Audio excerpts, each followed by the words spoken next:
I am Anas Ali. I served as an Imam and moved to America. But that day, everything shifted. I lost my family, my friends, and the faith that once defined me.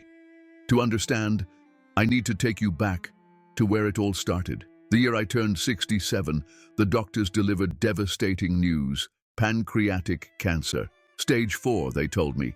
I embraced it as a test from Allah, much like the trial Ibrahim faced when commanded to sacrifice his son. My challenge came in the form of this illness. Yet, my faith never wavered. Throughout every chemotherapy session, I held firmly to prayer, my lips trembling as I whispered over and over, Hasbi Allahu wa ni'mal wakil. Each night, as I lay in bed, my heart would call out in supplication, if tonight is my final hour, O Allah, let me return to you. And in time my prayers were answered, but not in the way I had envisioned. One day, following an exhausting chemotherapy session, a sudden tightness gripped my chest. At first I brushed it off as a simple cramp, but the discomfort grew sharper, making it nearly impossible to breathe. Before I knew it, I saw nurses and doctors frantically working on me, performing CPR. Strangely, I watched it all from above. How could this be? Shouldn't my consciousness have ended when my heart stopped? Yet there I was, witnessing everything. My body lay still, but my awareness remained intact. I'm here. I wanted to cry out, but no one could hear me. Is this what death feels like? I wondered. Am I about to meet my Lord? And this was just the beginning. When I opened my eyes, a wave of confusion swept over me. I found myself staring at the hospital room ceiling, but something felt off. It was as if I were floating above it. Then I saw something that made my heart stop. Below me, a man lay motionless on the hospital bed while nurses frantically worked to revive him. A doctor barked orders, chest compressions, don't stop, faster. And then it hit me. Is that me? Before I could make sense of it, a brilliant light emerged, pulling me toward it. Familiar voices surrounded me. Songs my mother used to sing, the soothing prayers my father whispered before the evening adhan. My entire life unfolded before me like an unstoppable tide. Verses of the Quran resonated all around. The voices, so familiar, were they my own? For a fleeting moment, everything fused together. My childhood, my past, my entire existence. And within that light, I felt it. This is peace, I thought. This is Allah's presence. Tears slipped down my face, not from sorrow, but from an overwhelming sense of bliss. Is this paradise? I whispered to myself. But just as I embraced that serenity, it faded. The beautiful landscape around me withered, trees decayed, their once lush branches turning black and lifeless. The sweet fragrance of the air turned rancid, thick with the stench of decay.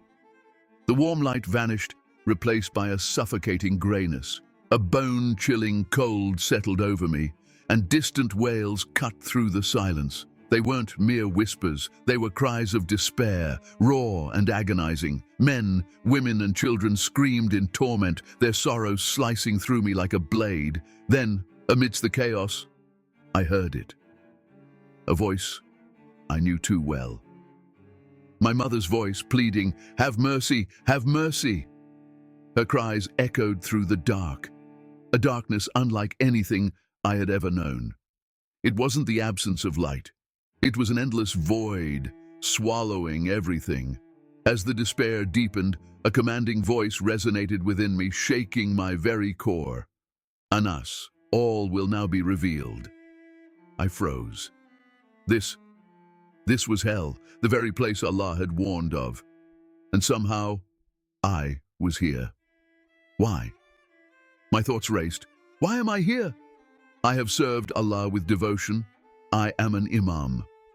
But no response came, only silence. Then I saw it, a towering throne elevated on a grand platform. Upon it sat a figure, shackled in chains. As my gaze met his, my legs buckled beneath me. No, it couldn't be. There, bound by iron restraints, sat the man I had honored my entire life, the one I spoke of in every sermon, Prophet Muhammad. His face, etched with sorrow and anguish, was more than I could bear. His tear-filled eyes locked with mine for a brief moment before he lowered his head, defeated. My knees hit the ground, my soul shattered. This isn't real, I thought desperately. I'm an imam. There must be some mistake.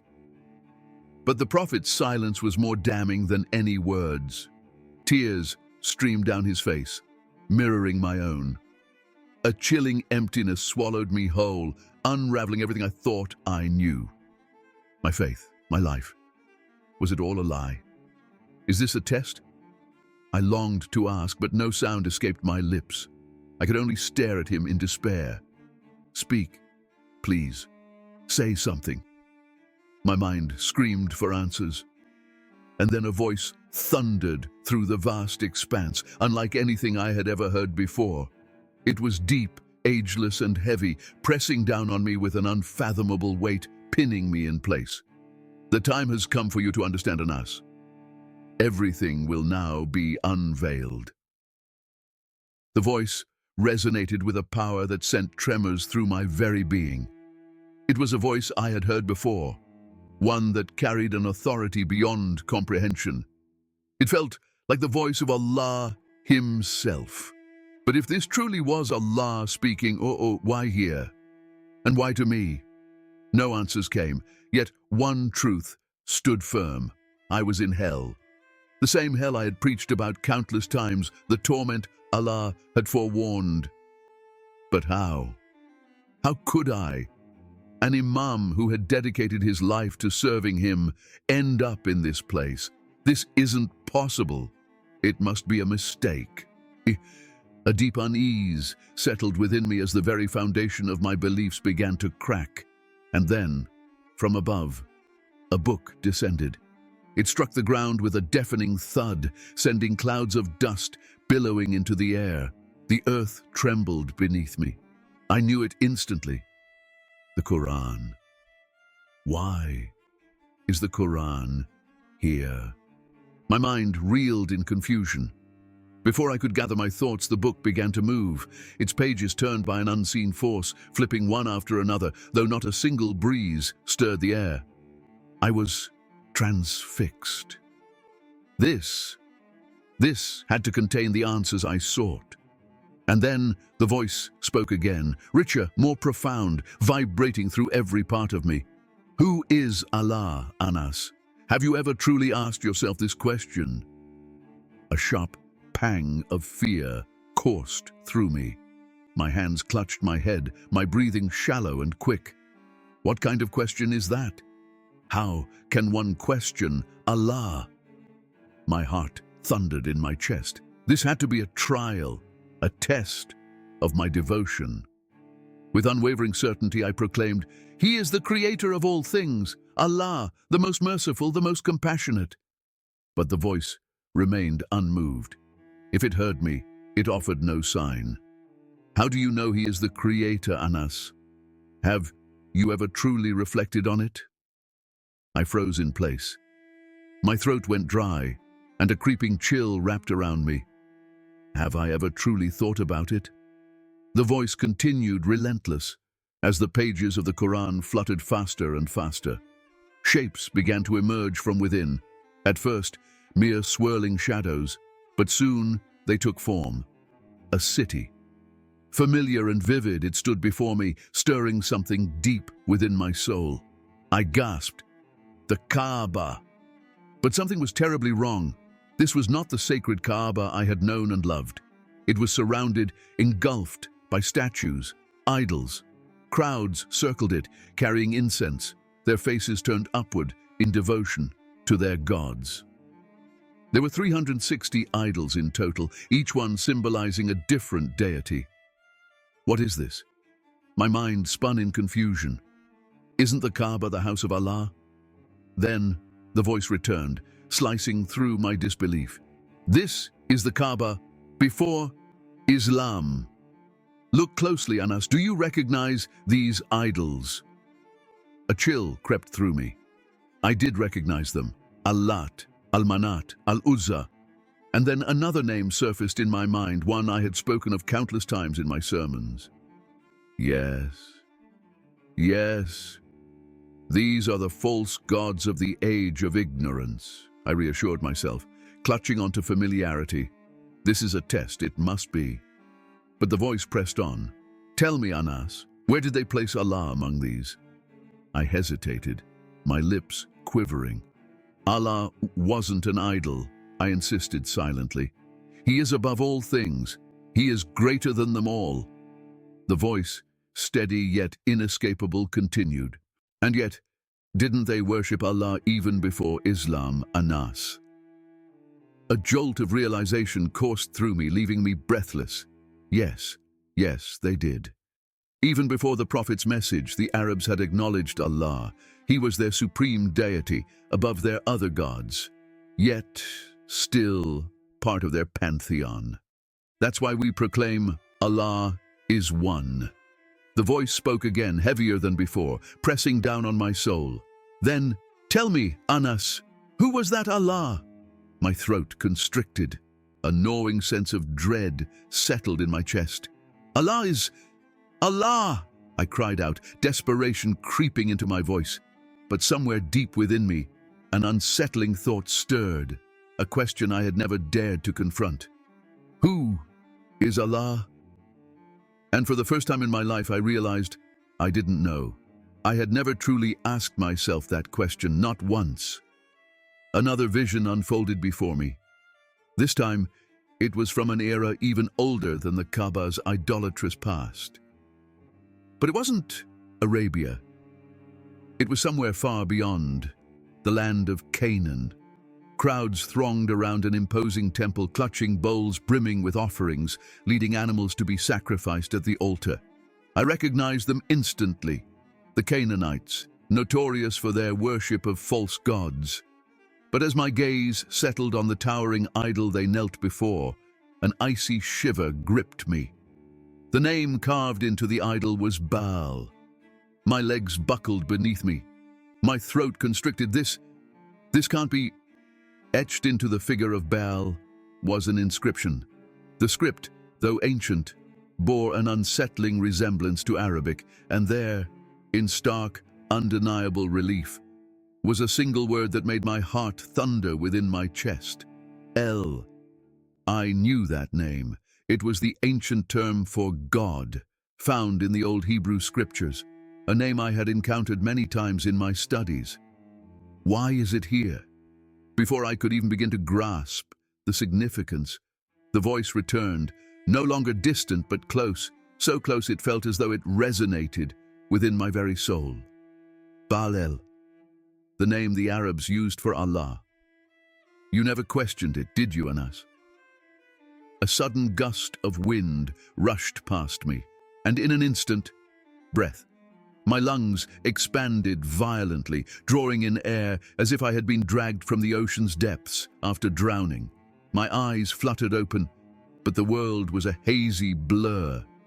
Blinding lights beamed down from above, sterile and cold.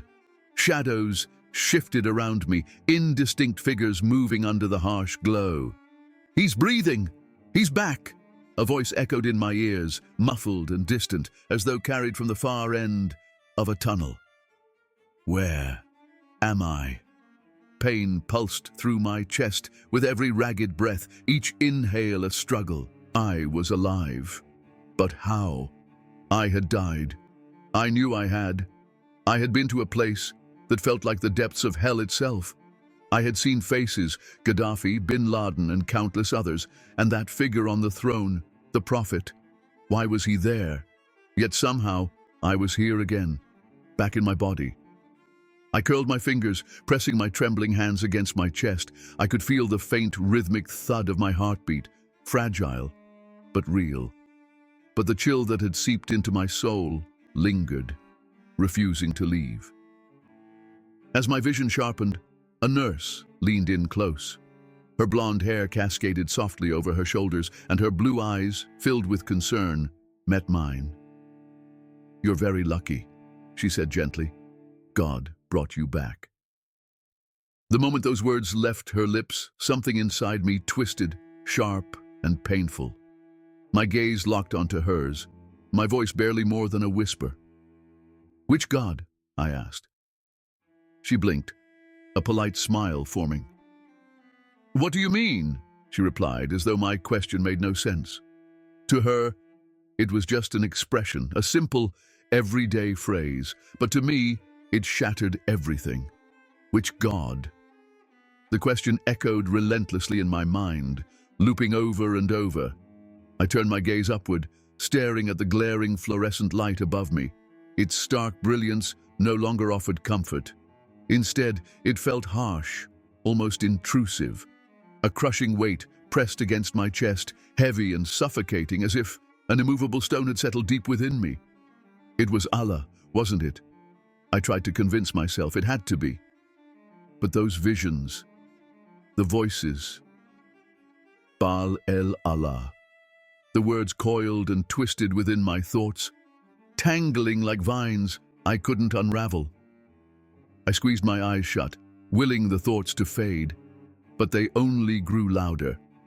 The voice refused to be silenced. Have I been deceived?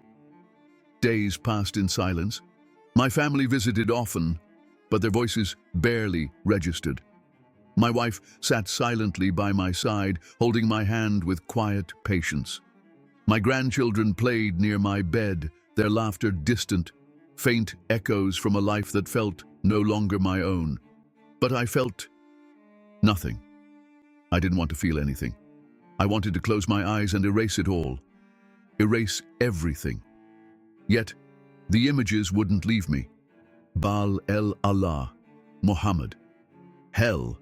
They churned in my mind like an unrelenting storm, growing stronger with each passing moment. Then, one morning, he arrived, a priest.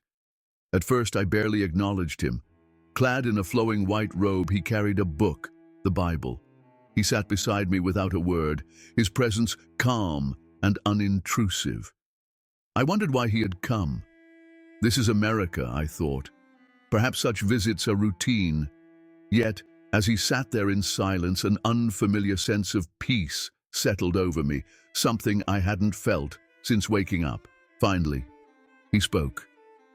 "Hello, Anas." His voice was steady, gentle. "I'd like to talk with you."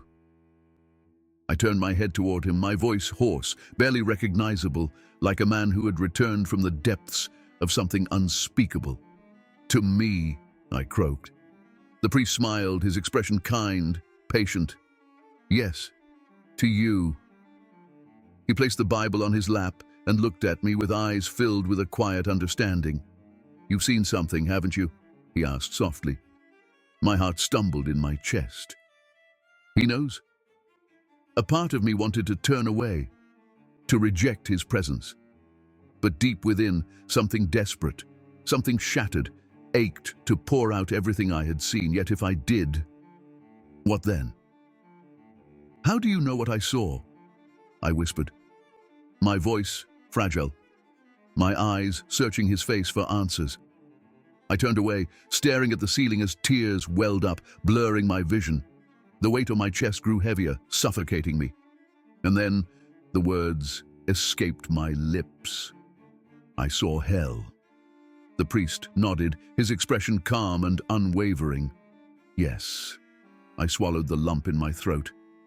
"There was a throne," I murmured, my voice trembling. "Someone was sitting there. But you He wasn't supposed to be there. He wasn't supposed to be there."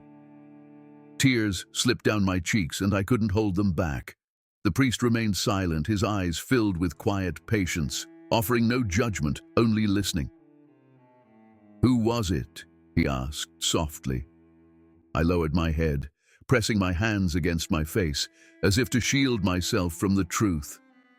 "Muhammad," I whispered. "He was there." Saying it aloud shattered something deep within me. He wasn't supposed to be there. The priest inhaled slowly, his gaze steady. "And what about Jesus?" he asked. I looked up at him, startled. "Jesus," I repeated, the name foreign in my mouth. No, Jesus wasn't there. I hadn't seen him among the condemned, but why? For the first time in my life, an unfamiliar thought surfaced. Why wasn't Jesus there? Because wasn't Jesus the Savior? The thought stirred something unsettling within me, something I couldn't yet comprehend. The priest opened the Bible, his fingers resting gently on its pages as if he already knew the questions unraveling in my heart. He began to read aloud, "I am the way, the truth, and the life. No one comes to the Father except through me." I had heard those words before, but now each syllable sliced through me like a blade, cutting deep into the core of my being. I am the way, the truth, the life. The words echoed endlessly in my mind, circling, refusing to leave. The priest placed a firm yet gentle hand on my shoulder, his voice steady and resolute. "God brought you back, Anas. He doesn't want to lose you." Something shifted within me at that moment. My heart became a battlefield. Had everything I believed been a lie? The question tormented me, haunting my nights, gnawing at my thoughts, refusing to be silenced. And then, one night, the dream returned. The throne loomed before me once more. Muhammad sat upon it again, but this time, something had changed. The chains were gone. He gazed at me, his eyes no longer filled with sorrow, no longer pleading. Slowly, deliberately, he stood. With each step he took toward me, I felt something inside me break, shatter, beyond repair. "Go seek the truth," he said. This time, his voice did not echo in the vast emptiness. It was clear, direct, piercing through me. I awoke with a start, gasping for air, my pillow damp with tears. "What is the truth, O Allah? Where is the truth?" I whispered into the darkness, my soul aching for answers. As the first rays of dawn crept into my room, illuminating the sterile walls, I made my decision. I would seek the truth. That very day, I asked to see Father John. But this time, it was by my own choice. As I sat across from him, he opened the Bible once more, and I listened. Not out of obligation, but out of an earnest longing I could no longer deny. His eyes locked onto mine. "What are you looking for, Anas?" he asked. My hands trembled, but my voice remained steady. "The truth," I said. "Tell me, John." And he did. He turned to the familiar verse, his voice steady and unwavering as he read once more. "I am the way, the truth, and the life." And this time, I truly listened. "No one comes to the Father except through me." The words struck deep, piercing through the layers of doubt and uncertainty. "No one comes to the Father except through me." That phrase echoed within me, carving itself into the very fabric of my soul. Jesus. Who was he? I had never truly considered that question before, but now I had to. That night, another dream came. This time, the throne stood empty. Only a radiant, blinding light remained. And from within that light, a figure emerged. A man, clad in flowing white robes. I didn't need to ask who he was. I knew. He walked toward me, his presence at once powerful and peaceful, overwhelming yet gentle. "Do not be afraid," he said, his voice like a soothing balm. "I am here." Those words reverberated within me, shaking me to my core. I awoke instantly, gasping for air. The next morning, I sought out Father John once more. "Would Jesus accept me?" I asked, my voice trembling with a mixture of hope and fear. John's smile was warm, his eyes filled with an understanding that brought a sense of peace I had not known before. "He's been waiting for you, Anas." Later that day, as I sat with the Bible resting in my hands, my grandson Yusuf approached me. "Grandpa, what's that?" he asked, his young eyes wide with curiosity. Before I could find the words to answer, my daughter entered the room. Her gaze fell on the Bible, and in an instant, her expression darkened with anger. "Is that a Bible?" she hissed, disbelief lacing her voice. "You're an Imam, Anas. What does this mean?" I drew in a deep breath, and for the first time in my life, I spoke without fear, without hesitation. "I am no longer an Imam."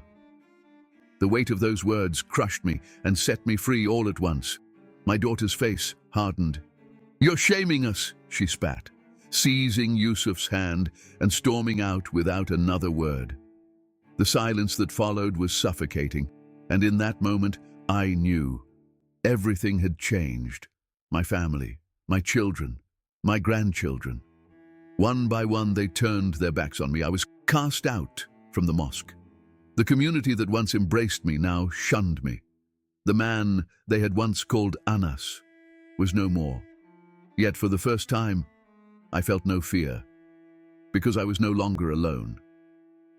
A few days later, Father John welcomed me at the church. "Today is your baptism, Anas," he said, his smile filled with warmth. As I stepped forward, a profound sense of peace washed over me, deeper than anything I had ever known. For the first time in my life, I was absolutely certain. As the water poured over my head, I felt the weight of the past, the chains, the nightmares, the throne, all of it swept away. Tears rolled down my face, but they were no longer cold. This time, they were warm. For the first time, I was free. And in the stillness of my heart, I heard a whisper, "You have found me." For years I had prayed to Allah, but now, for the first time, I received an answer from Jesus. That moment changed everything. The old Anas was gone. I was no longer an Imam, I was simply a man, and for the first time I was truly alive. Not long after, something miraculous occurred. The cancer that had gripped my body was gone. The doctors were stunned, unable to explain it. But I knew. I knew who had healed me. Every morning, I opened my Bible. Every morning, I knelt in prayer. But this time, my words were different. Thank you for waiting for me, Jesus. Thank you for finding me. And one morning, I awoke to something I hadn't felt in years. Peace. No nightmares, no throne, no hell, no chains. It was all behind me. I was held in the arms of Jesus. And for the first time, I was truly alive. I am the way, the truth, and the life.